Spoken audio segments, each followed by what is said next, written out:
Every day, we touch things, whether it be a coffee cup, a car door, a door handle, a wall, or a computer keyboard. Each time we touch something, it's very likely that we have left behind our unique signature, our fingerprints. No two people have the exact same fingerprints. Not even identical twins who share identical DNA.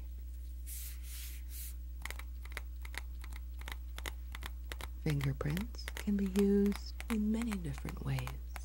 Background checks, security, mass disaster identification, and of course, at a crime scene.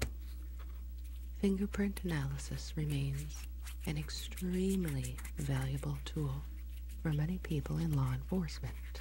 They've been used to identify subjects, suspects, and solve crimes for over 100 years.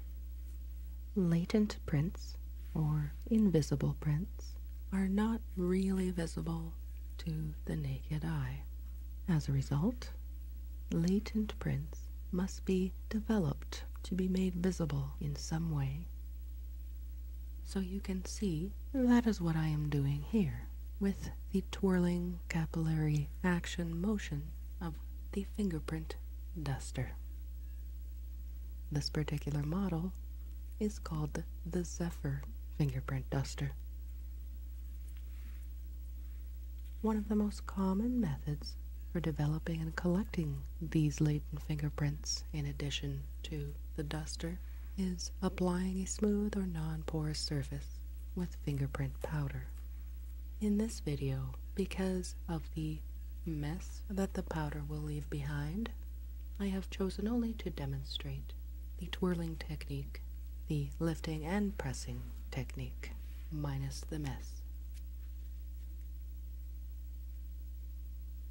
A smooth, non-porous surface has fingerprint powder dusted onto it. If any prints appear, they are photographed and then lifted from the surface with clear adhesive tape, as can be seen and heard here. Of course, in a forensic field, you wouldn't be touching the inside of the tape with your fingers. You would simply apply it to the fingerprinted surface.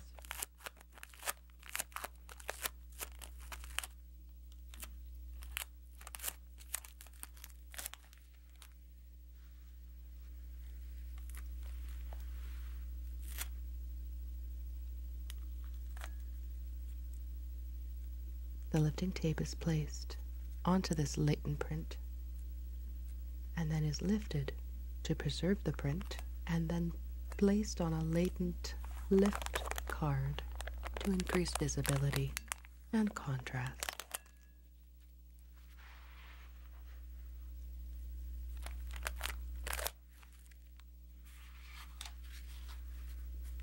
And then, of course, the card is set aside and labeled at the scene, whether it be a crime scene or other.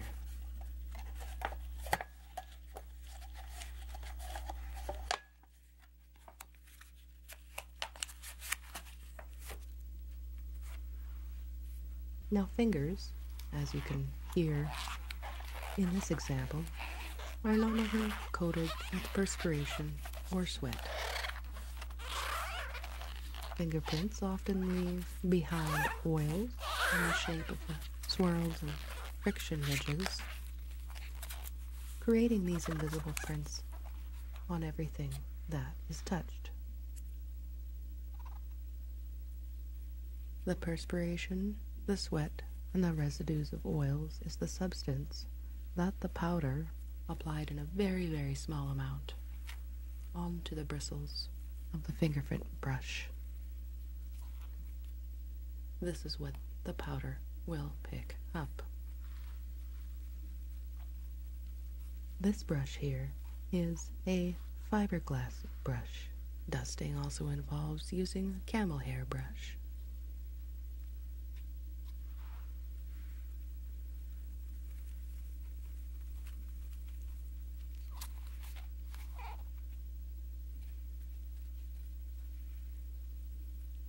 The action of a fingerprint brush is mostly from the sides, not straight down as you would do with a regular paintbrush.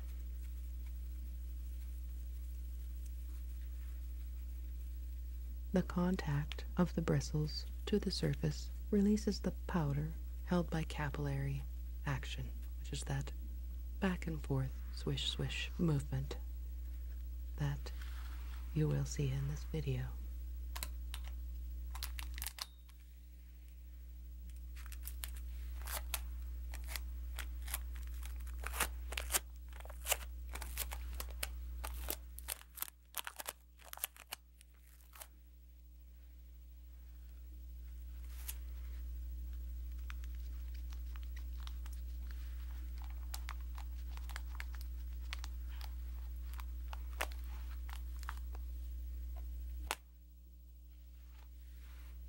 As we can see, the latent prints are being lifted once again, and the latent card has the plastic pressed onto it so that these prints can be digitally captured.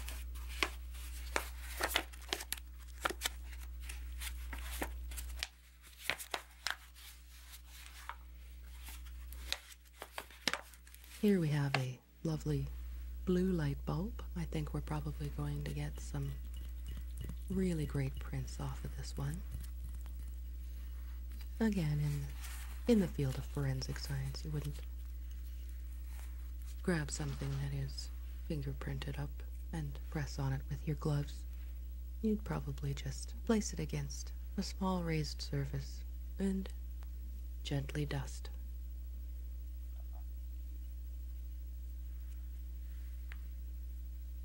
Lightly spin the brush with 2 fingers so the sides of the brush go over the prints.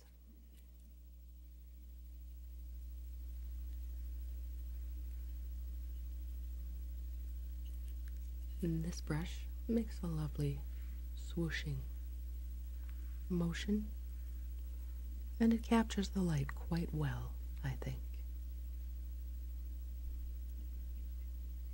These fiberglass hairs are extremely dense in terms of their number, and the brush itself is quite heavy, and at the same time the brushes and the fibers are very, very, very soft. So soft, in fact, you can hardly feel them. Clearly these bristles are designed to pick up a very small amount of fine powder, which picks up perspiration, sweat, residue, oils in the shape of the aforementioned friction ridges.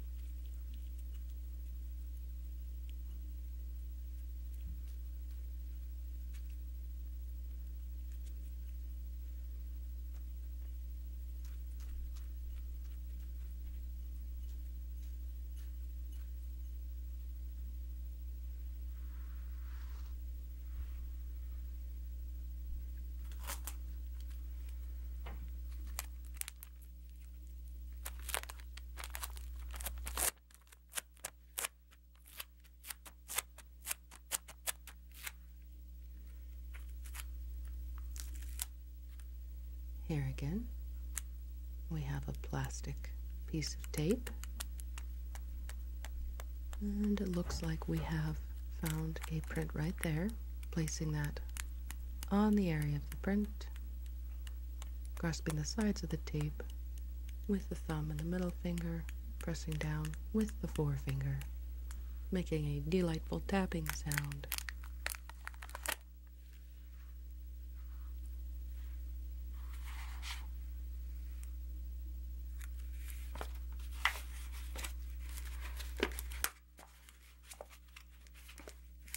The developed print from this particular print should be observable and should also be able to be photographed. and examined.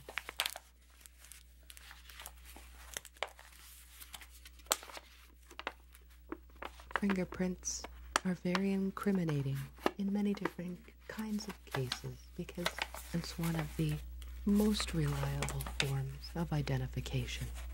This card will be set aside and labeled appropriately. Let's go on to the next piece of evidence.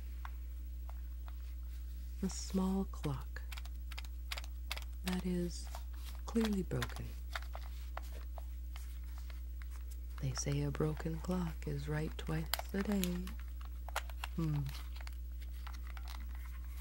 Yeah, I guess that's right. That's what they say. 10 o'clock a.m., 10 o'clock p.m. I always liked the sounds of electronics and things such as this as they're being handled. Little creaks here and there. If we can get any latent prints from the face or the side or the bottom or the back of this broken clock, it would appear that these bristles are making a little bit more of an interesting sound on the face and the sides of this clock. Here again we have the lift that is placed on the appropriate surface, with the thumb and the index finger stabilizing the surface, pressing down, making an interesting clicking noise. The lifting tape is lifted off and placed onto a new latent lift card and affixed securely to the surface. Makes a nice crinkly sound, and it's set aside and will be appropriately labeled. I wonder if this was the exact time that the crime actually took place. Looks like a little bit after 10:15.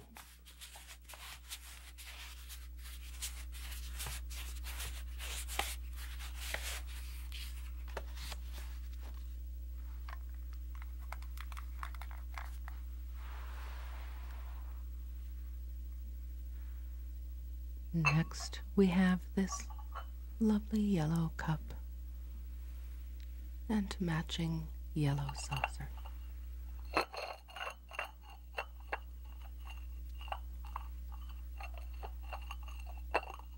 In addition to fingerprints, we will probably also collect some DNA off of the rim, the insides, and the bottom of this cup. Also on the inside of the handle, and we'll do that after we have collected our latent prints.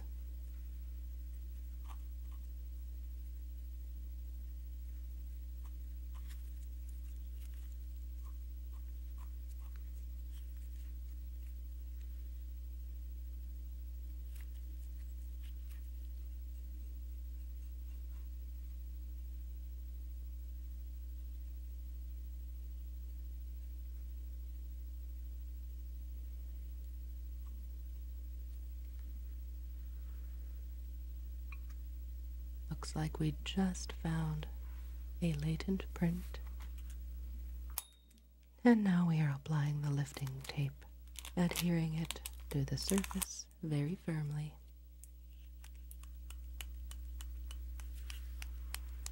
Lifting the print off.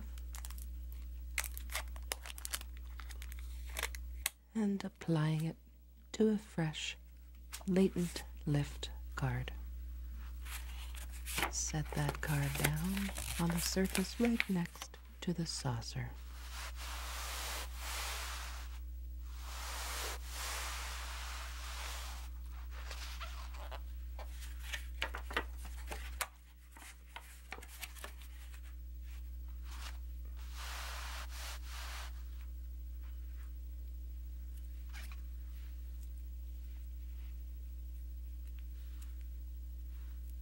Continue dusting in a circular capillary swooshing action. Just repeating what we were doing before.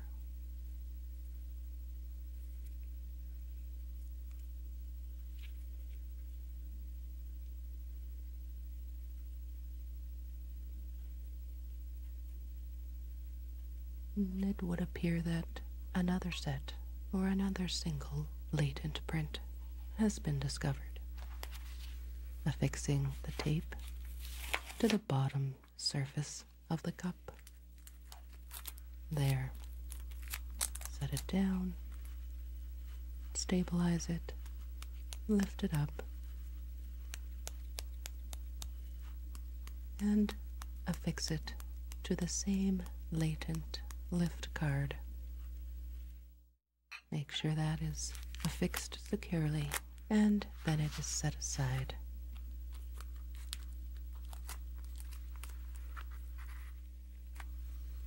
Then we move on to the saucer, taking care to give every little bit of the surface of the saucer coverage with the brush. Moving in a relaxed, swirling capillary motion. We are going to also test the saucer for DNA, as some may have transferred from the cup to the saucer in the course of the day. Someone may have placed a spoon after stirring any liquid that was in the cup. They may have placed that spoon onto the surface of the saucer, and there could be valuable DNA there, but for now we're just going to focus on any latent prints. There doesn't appear to be any highly visible prints.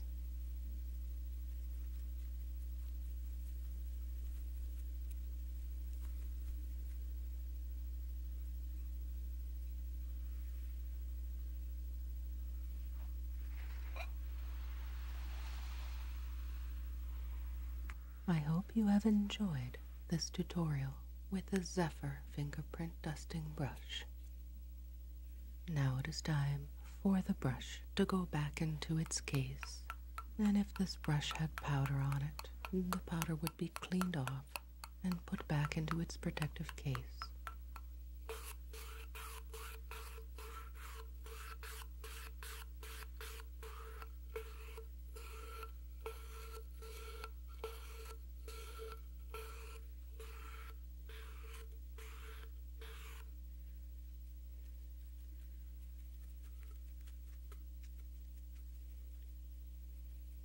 I'm going to see if I can lift any latent prints off of the case, which I can't really do that. And so instead I'm just going to tap lightly on the outside of the brush.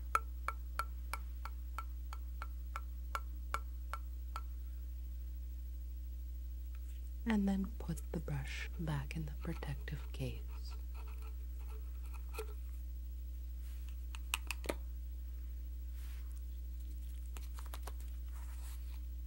Replace the cover on the end of the tube, and our fingerprints have been recovered from this crime scene for today.